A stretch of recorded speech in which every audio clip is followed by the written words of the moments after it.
Assalamualaikum warahmatullahi wabarakatuh. Bismillah, alhamdulillah, wassalatu wassalamu ala rasulillah, la hawla wa la quwata illa billah, ma ba'd. Puji syukur kepada Allah subhanahu wa ta'ala atas semua limpahan karunia nikmatnya. Salawat serta salam mari kita selalu haturkan kepada Nabi kita Muhammad sallallahu alaihi wasallam. Mudah-mudahan kita nanti mendapatkan syafaat beliau hingga yaumul akhir. Amin ya rabbal alamin. Para bapak, ibu dan jamaah sekalian, kita langsung perang atau damai rian gitu? Ya Allah. Nggih. Saya ini diprotes teman-teman. Sama bahas napa? Sira Nabawaya kok perang terus ya? Ya memang bahasanya begitu, Pak nggih. Nah, sekarang kita gencatan senjata dulu. Genjatan senjata dulu. Bapak dan Ibu sekalian, kalau ada rumah yang kotor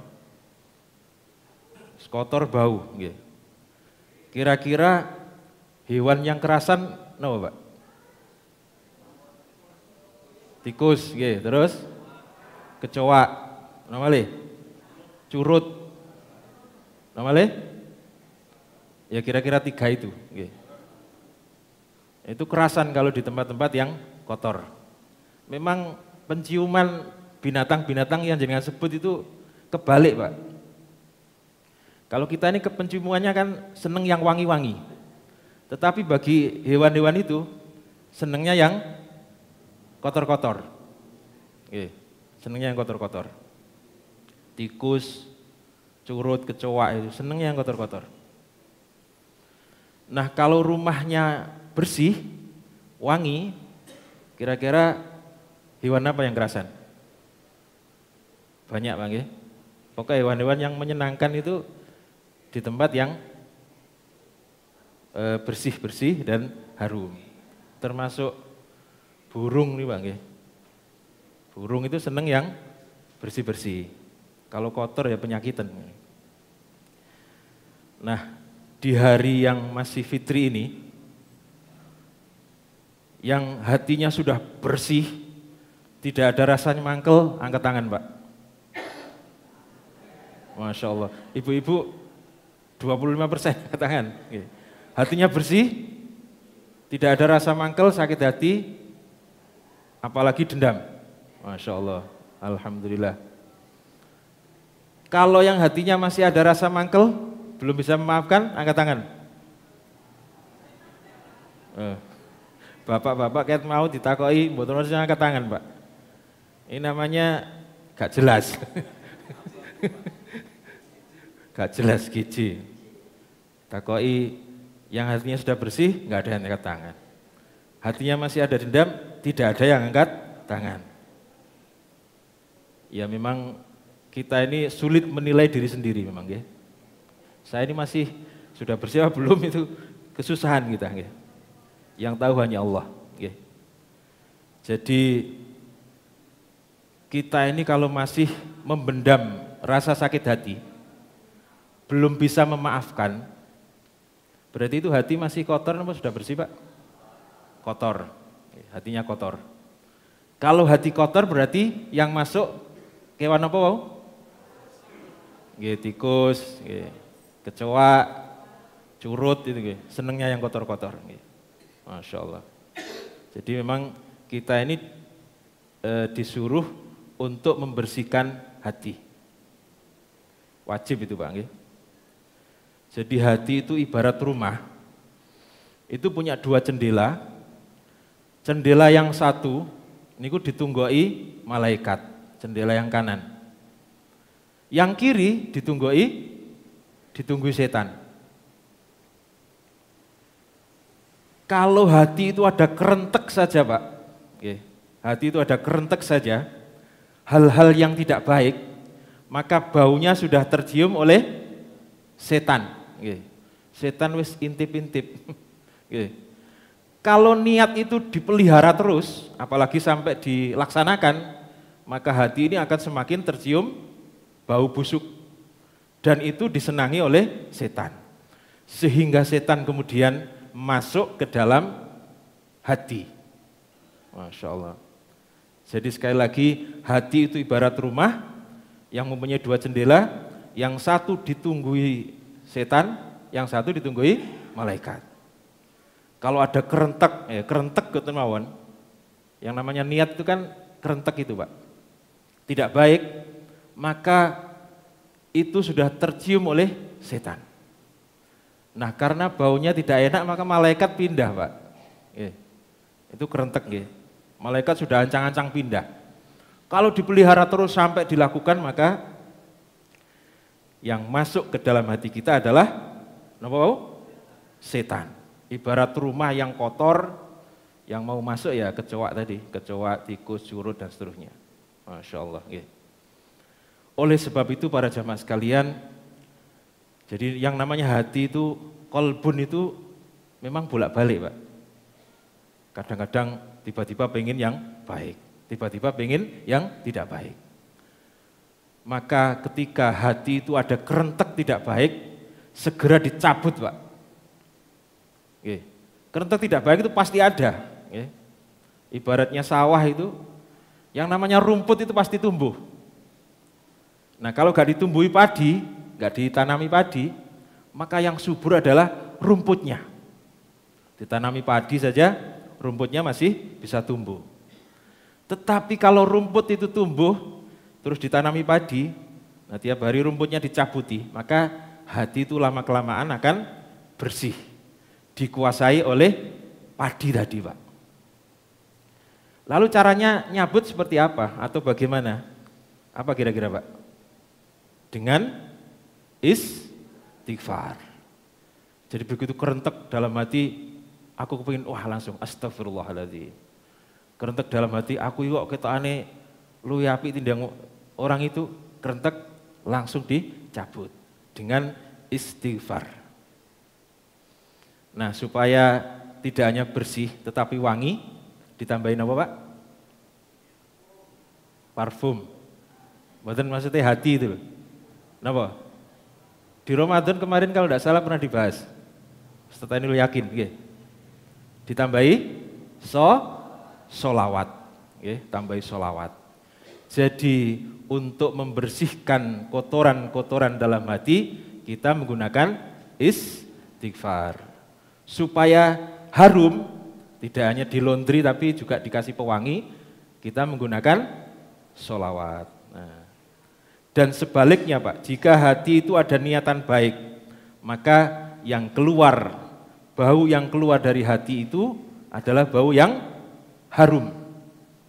Nah ini malaikat sudah mulai untup-untup Pak. Begitu niat itu dipelihara, terus dipelihara, sampai dilakukan maka malaikat itu kemudian akan masuk ke dalam hati kita. Nah kalau malaikat yang masuk Pak, ya harum, malaikat itu enggak pipis gitu. Tapi kalau tikus tadi, setan itu masih masih mengeluarkan masih pipis, masih Tetapi kalau malaikat itu baunya harum, tidak pipis, tidak Sehingga kalau malaikat itu sudah masuk ke dalam hati, maka hati itu akan semakin lama semakin harum dan semakin harum. Jadi semampang di rumah itu ada musang, maka ayam tidak akan mau masuk. Musang, kalau ada musang, ayam tidak akan mau masuk. Bagaimana supaya ayam bisa masuk atau mau masuk? Ya musangnya dikeluarkan. Dengan apa tadi? Istighfar.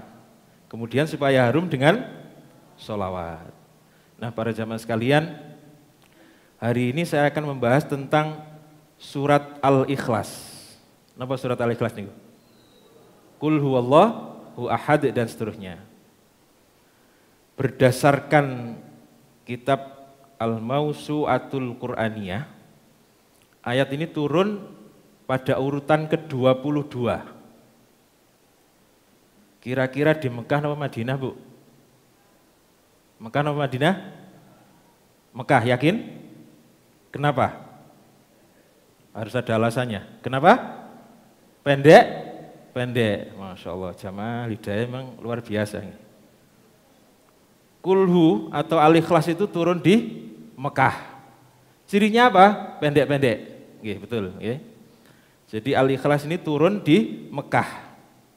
Masya Allah. Oke. Turun di Mekah. Nah, sebelum Al-Ikhlas ini, Allah itu selalu memperkenalkan diri dengan kata-kata Rabbun, Rabbuk. Napa artinya pun Rabbun? Napa artinya pun? Rabbal Alamin. Napa artinya pun? Rabbal Alamin yang pemelihara. Jadi Allah itu yang paling awal sekali mengenalkan kepada manusia itu sebagai Rabbun atau sebagai pemelihara. Tidak langsung ilahun, tidak langsung Tuhan, tetapi pemelihara. Termasuk di surat Fatihah itu ya. Rabbal Alamin. Alhamdulillahi Rabbil Alamin. Alhamdulillahi Rabbil Alamin. Di antara yang ada kata-kata Rabbun itu adalah surat Al-Falaq. Qul a'udzu birabbi, Rabbun. Kemudian surat An-Nas. Qul a'udzu birabbin nas. Masyaallah, nggih. Termasuk surat Al-Fatihah tadi, nggih. Nah, para jamaah sekalian, perlu kita ketahui juga bahwa di kitab sebelumnya itu Allah memperkenalkan diri dengan kalimat atau kata abun. Napa abun artinya, Bun? Apa abun? Bapak. Sehingga sering kita dengar kata-kata Yesus, Bapak kami di surga. Kata-kata orang Nasrani itu. Memang Allah memperkenalkan diri sebagai Bapak. Bentuk kedekatan Tuhan dengan umatnya. Sehingga Allah kemudian mengatakan atau menggunakan kalimat abun atau Bapak. Tetapi di dalam Al-Quran kata-kata bapak itu atau abun itu sudah tidak dipakai, Pak. Kenapa kira-kira? Ada yang tahu? Karena kata itu sudah dipelesetkan oleh umat sebelum kita. Dipelesetkan berarti kalau bapak itu berarti anak. Sehingga kemudian Nabi Isa atau yang mereka kenal dengan Yesus atau Yeshua HaMasyiah itu kemudian dianggap sebagai anaknya yang tunggal. Ya. Sehingga kata-kata abun itu sudah tidak muncul di dalam Al-Quran. Menggunakan kata apa tadi? Rabbun, pemelihara. Rabbun, pemelihara. Nah, para jamaah sekalian, lalu apa penyebabnya? Atau asbabul nuzulnya surat Al-Ikhlas ini? Menurut riwayat dari Ubay bin Ka'ab dan Jarir bin Abdullah menyebutkan bahwa ketika Allah memperkenalkan diri sebagai Rabbun, pemelihara alam, pemelihara manusia, yang mengurusi manusia, kemudian orang-orang Quraisy itu kemudian mengatakan kepada Nabi, wahai Muhammad, jelaskan kepada kami sifat-sifat Tuhanmu. Jelaskan kepada kami sifat-sifat Tuhanmu. Mosok Tuhan kok pemelihara, terus yang ngurusi dan seterusnya. Maka turunlah surat Al-Ikhlas ini. Surat Al-Ikhlas ini. Nah, saking luar biasanya bagi para sahabat, ada kisah sahabat yang dalam setiap sholatnya, padahal dia jadi imam, Pak. Dalam setiap sholatnya, dia ini selalu menggunakan surat Al-Ikhlas. Mirip kita, Pak. Mirip kita. Bedanya kalau sahabat itu, dia sangat menghayati maknanya, sehingga dia terus pakai itu kalau sholat. Bahkan jadi imam itu, rakaat pertama kulhu, rakaat kedua kulhu lagi, Pak. Masya Allah. Sampai sahabat-sahabat yang lainnya itu protes. Nah kalau kita ini kan bukan milih yang itunya, tapi milih karena pendeknya. Itu bedanya. Tetapi alhamdulillah sama-sama senang kulhu. Nah, salah satu yang diriwayatkan oleh Ubaidillah dari Sabit dan dari Anas bin Malik, itu disebutkan bahwa ada salah satu imam masjid Kuba yang selalu membaca surat Al-Ikhlas ini ketika sholat. Maka para sahabat yang lainnya kemudian penasaran dan bertanya, sampean ini kok ketwinginane nggih. Kok ben ngimami kok kulhu terus sing ngrungokno bosen. Sing ngono bosen mbok yo liyane wong Quran akeh kok sampean kulhu tok. Maka kemudian orang ini mengatakan sesungguhnya itu adalah apa? Surat atau ayat yang sangat saya senangi. Kalau sampean tidak mau seperti itu, ya saya berhenti jadi imam saja, yang lain saja, kira-kira gitu. Maka kemudian hal ini dilaporkan kepada Nabi, dilaporkan kepada Nabi. Maka ketika Nabi bertemu dengan imam ini, Nabi mengatakan, wahai fulan, kenapa engkau selalu memakai surat Al-Ikhlas ketika ngimami, kata Nabi. Maka kemudian dijawab oleh orang ini, wahai Rasulullah, saya ini sungguh sangat suka dengan Al-Ikhlas ini. Karena apa Pak? Karena artinya. Nanti setelah ini kita bahas artinya. Saya ini sangat suka dengan ayat ini.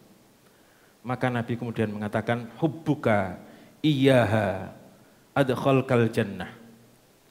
Kecintaanmu kepada surat Al-Ikhlas ini dapat memasukkanmu ke dalam surga. Masya Allah. Ini salah satu keistimewaan daripada Al-Ikhlas. Bahkan para jamaah sekalian, sahabat yang dulunya pernah menjadi budak itu mampu menahan siksaan-siksaan yang luar biasa. Dia diseret dengan kuda tanpa baju di jalan Mekah itu, dibawa ke padang pasir. Diterik panas matahari, dia dicambuki, ditindih dengan batu yang panas. Dan berbekal satu kata dari surat Al-Ikhlas ini, dia mampu menahan siksaan-siksaan yang luar biasa. Siapa sih Mbak? Bilal bin Rabah, Masya Allah. Jadi Sayyidina Bilal bin Rabah ini ketika disiksa itu, kalimat yang keluar adalah ahadun ahad, ahadun ahad.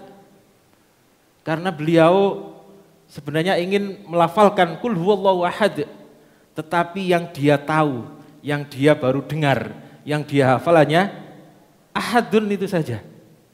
Masya Allah, karena sulitnya berjumpa dengan Nabi. Dia seorang budak, nggak bisa bebas.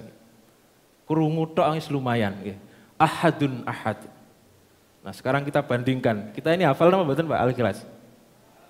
Andaikan jenengan disiksa seperti itu, kuat apa mboten? Dengan kul huwallahu ahad, Allahu samad. Masya Allah. Tetapi Sayyidina Bilal bin Rabah hanya berbekal satu kata dari penggalan Al-Ikhlas itu, beliau mampu menahan siksaan yang luar biasa. Para jamaah sekalian, lalu apa keistimewaan dari surat Al-Ikhlas ini? Satu diantaranya adalah nilainya sepertiga dari Al-Quran. Ini masyhur ini Pak. Nilainya sepertiga dari Al-Quran. Maksudnya bagaimana? Jadi ajaran Islam itu yang terdapat di dalam Al-Quran itu ada 3 Pak. Yang pertama akidah, kemudian syariah, dan yang ketiga adalah akhlak. Akidah itu keyakinan, syariah itu yang kita amalkan ini, ibadah dan lain-lain. Yang ketiga adalah akhlak. Seperti yang kemarin saya sampaikan, akidah atau keyakinan itu ibarat, apa kalau ini? Akar yang menghujam ke tanah, tidak kelihatan. Syariat itu ibarat batang pohon yang kokoh. Masih kelihatan, tetapi iman tidak kelihatan. Lalu yang terakhir adalah akhlak. Itu adalah buah dari pohon atau buah dari akar dan batang. Dan yang bisa dirasakan oleh manusia yang lainnya adalah akhlak itu. Bukan iman terus jenengan ngomong konco-konco, sampean delok imanku, ndak bisa. Atau sampean mrene, sampean delok nek aku salat ya apa, ndak ada manfaatnya. Tetapi ketika akhlak itu dipakai, sampean mrene, sampean nang omahku tak kei jajan. Nah, itu baru manfaat yang namanya akhlak gitu nggih. Itu yang terakhir nggih, akhlak.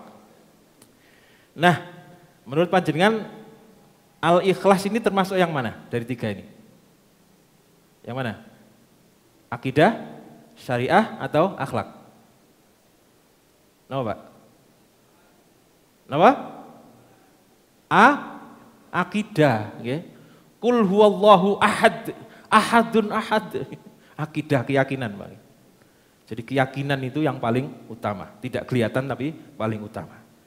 Sehingga nilainya sepertiga daripada Al-Quran. Sepertiga dari Al-Quran. Itu sama dengan kalau kita membaca kulhu ping 3, itu berarti sama dengan khatam Quran. Tetapi sama loh Pak, sama persis jebles itu hukumnya bukan. Paham apa yang saya sampaikan? Yang saya katakan? Yang namanya sama, persis, jebles itu bukan. Misalnya saya mengatakan, aku mau loh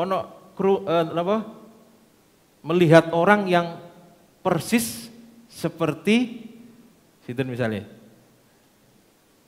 Seperti Pak Usman misalnya. Itu Pak Usman apa mboten? Mboten nggih. Nah, itu perlu kita pahami, Bang. Ojo-ojo mari krungu ngeten terus seneng ngono ya maca kulhu ping 3. Nggih, posoan tahun depan kulhu ping 3 mari ngono speaker dimatikan. Tiap malam begitu, terus takoki mari riwayat takoki. Sampean wingi katam ping pira? Oh, ping 30 aku. Susah itu nggih. Jadi sekali lagi yang namanya sama itu bukan, nggih. Kalau sama dengan khatam Al-Qur'an berarti bukan khatam Al-Qur'an. Cuma sama gitu saja. Nah, para jemaah sekalian, yang terakhir kita lihat apa sih artinya qul huwallahu ahad itu, nggih. Napa artinya Pak qul huwallahu ahad itu? Qul katakanlah napa?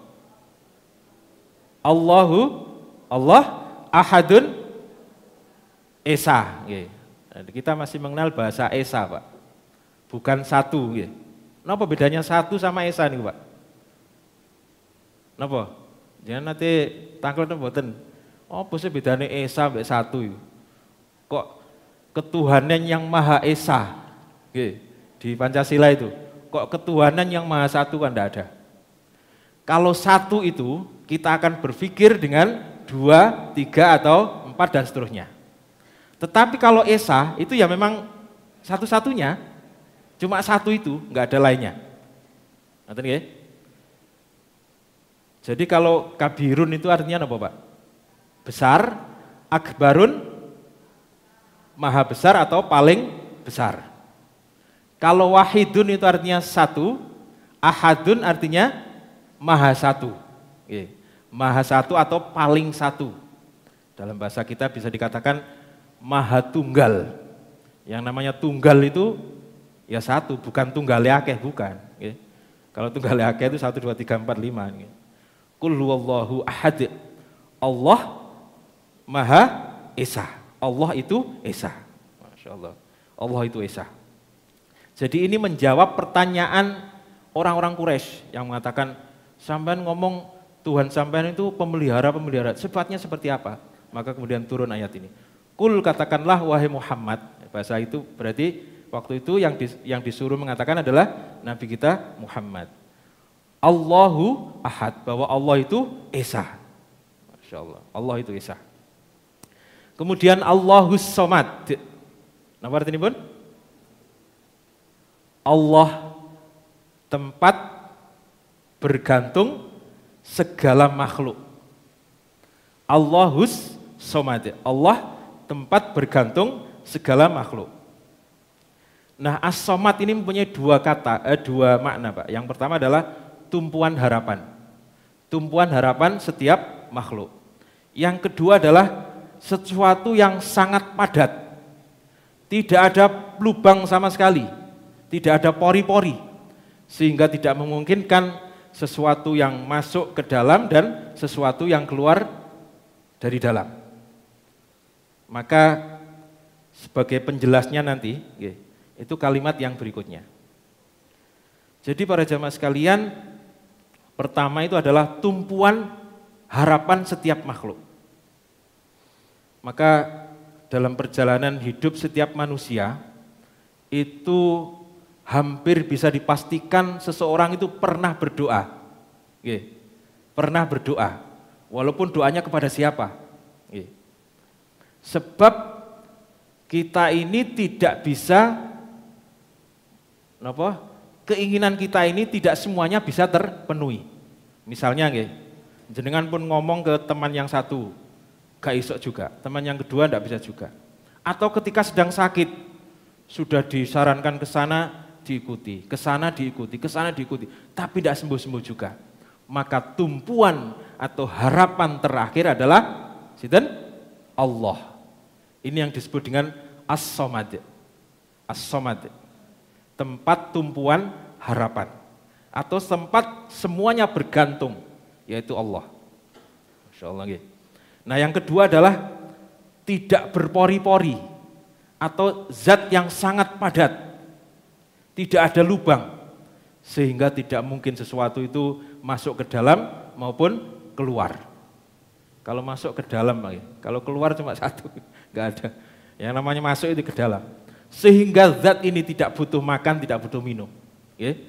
Dan tidak bisa melahirkan, apalagi punya anak.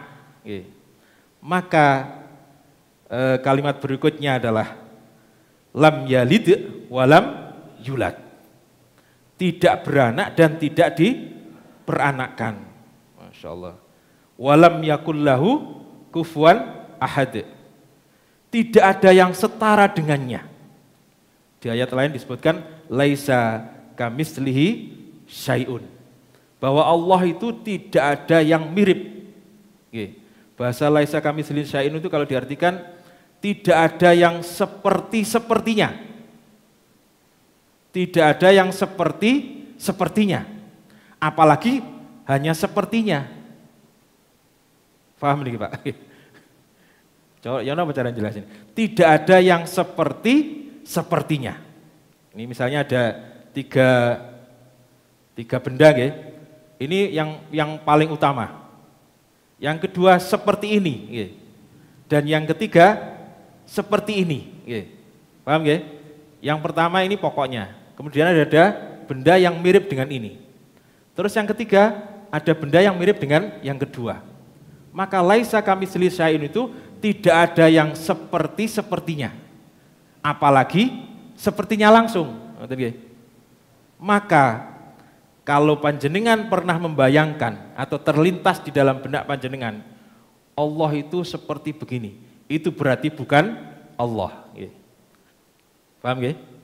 Jadi kalau jangan bayangkan Allah itu seperti apa itu tidak bisa. Maka salah satu daripada unsur Allah itu adalah ilahun. Ilahun itu artinya kalau diartikan langsung itu artinya membingungkan. Jadi kalau jenengan membahas Allah atau Tuhan itu semakin lama semakin membingungkan. Maka ada kalimat yang luar biasa, tafakkaru fi khalqillah wala tafakkaru fi dzatillah. Jadi semakin dibahas semakin membingungkan. Maka jangan membahas atau membahas tapi sedikit saja, jangan banyak-banyak. Karena semakin membingungkan. Nah, para jamaah sekalian, saya pernah ditanya oleh seseorang yang waktu itu saya ngisi di perumahan Intel nih, Ustaz, kenapa kulhu itu disebut surat Al-Ikhlas, padahal tidak ada kata-kata ikhlas. Nopo kira-kira jawabannya Pak? Kenapa kulhu itu disebut surat Al-Ikhlas. Padahal tidak ada kata-kata Al-Ikhlas. Kalau Al-Baqarah itu masih ada Pak nggih. Surat Al-Baqarah itu ada kalimat Baqarah itu sapi itu nggih. Napa kira-kira Pak? Nah, sebelum menjawab itu bahwa surat Al-Ikhlas itu Pak, itu mempunyai nama lain sebanyak sekitar 20. Oke. 20 nama selain Al-Ikhlas. 20 nama. Tetapi karena hafal cuma 3, ya saya sampaikan 3 saja. Yang lainnya tidak hafal saya. Yang pertama adalah At-Tafrid. Berasal dari kata Munfaridan. Munfaridan artinya sendirian. At-Tafrid atau ketunggalan. Kemudian ada At-Tajrid. Mengosongkan. Kemudian ada At-Tauhid yang artinya adalah keesaan, pun 3 mawon. Berapa tadi hasilnya? 20. Oleh 20. Sing pertama ndak hafal, sing kedua kok jam 6.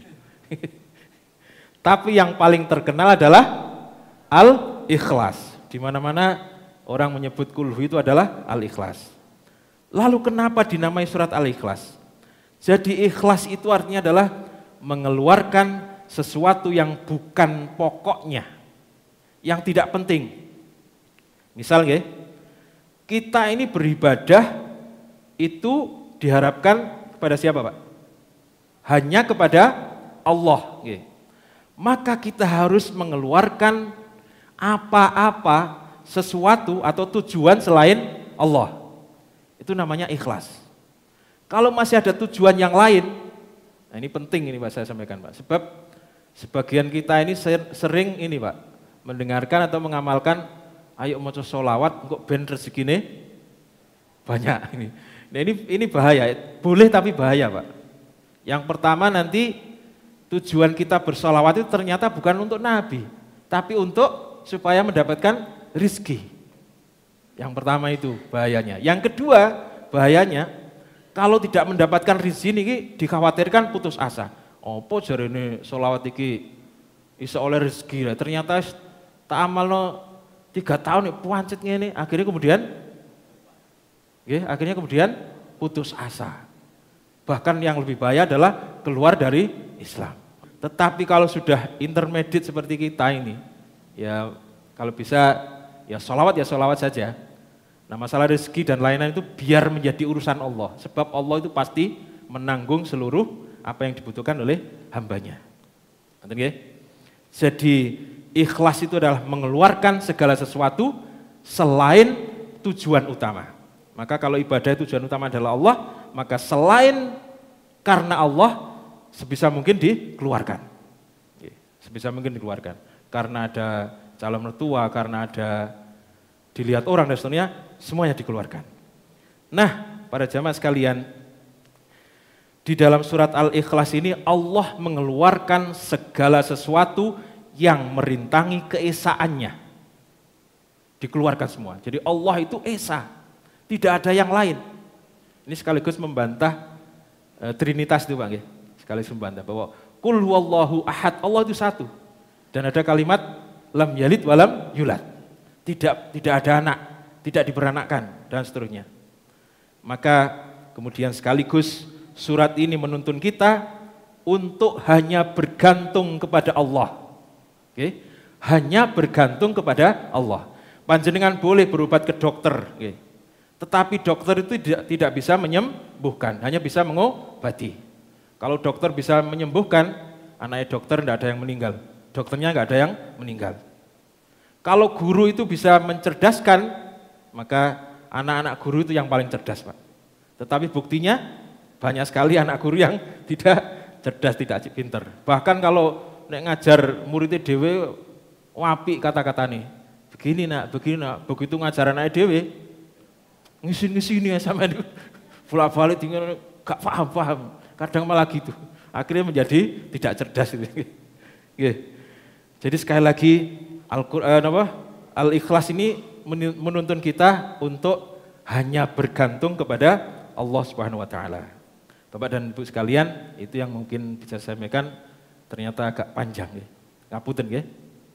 Mudah-mudahan manfaat, kurang lebihnya mohon maaf. Assalamualaikum warahmatullahi wabarakatuh.